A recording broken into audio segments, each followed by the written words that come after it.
Тэгэхээр гайхамшигтай уран бүтээлч. За хэдэж манай баян монголчууд бол олон киноны дуу, заавал жүжигийн дуу, тэр үедээ залуучуудын театр гэсэн бодож байгаа.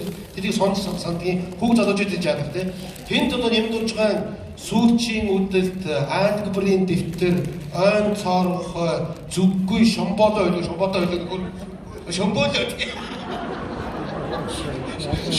шомболоо баг ажиллаж байгаа. Гэх мэтлээ манай хэмжиж тийм гой айсуу зохиолоод их шилдэгөөснийг би тооцоолж जैन. Тэгээд өнөөдөр мэдээж энэ сайхан өдөр одоо нэмдэж байгаа сэтгэлээ хуваалцах үү дээ гэж бодож байна. За өнөөдөр бол Баян Монгол чуулгын түүхт 50 жилийн хоос гадна Монголын ард түмэн Баян Монгол чуулгыг үзэж сонирхдаг, шүтэн бичирдэг ард түмний баярын өдөр гэж би бас их баяртайгаар хөтлөж байна. Түүнчлэн Монголын рок, поп, жаз, ер нь эстрадын бүх хамтлаг чуулгуудын эцэг нь болсон энэ чуулга сая харан хамтлаг аавынхаа 50 насны ойд ирж айдуугаа өргөсөн. Тэр олон хамтлагийг төлөөлж харан хамтлаг ирж айдуугаа өргөлөө. Дахин баяр хүргэе харамтаа. За ингээд яг 40 жилийн өмнө 1979 онд би Оросд 3 дугаар курсд сурж байхдаа бичсэн нэг хөгжмөө яг тэр бичсэн хэвээр нь одоо та нарт сонсгоё гэж бодож байна. Гэж 40 жил хадгална гэдэг бол бас тийм амархан биш. Зөндөл нүүд сууж энтэнд янз бүр болж байгаа.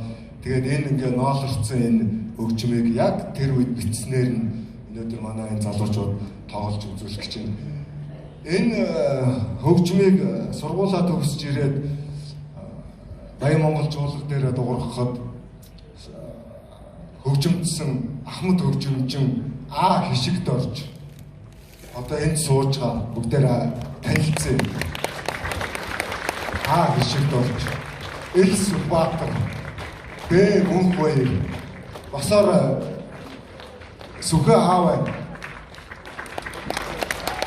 энэ Тавчгийн Сүлбаатар Адшагийн хишигт орж тэр босхгүй тэр гараа өргөж юм. Бас. За мөн Бервагийн Мөнхбаяр гэх мэт энэ ахмадууд энэ хөгжмийг яг энэ байгаагаар нь 40 жилийн өмнө хөгжимдсэн юм аа. Одоо та бүхэнд энийг санагдуулъя. Монгол Улсын урлагийн гавь зүтгэлтэн өвөр Монголын хүндэт удирдагч хөгжмийн зохиолчдын шагналд Нямдорж Наймдорж тэтгэх 81 онд санаж байна. Тэр үеийн зөвлөлт бодол улсын Ленинград хотноо хөгжмийн сургуулийг яг мэргэжлийн удирдагч зөвлөсөн хэлжсэн гэж санаж байна. За артаа зөв сайн сартыг үсгээрэй. Амжилт.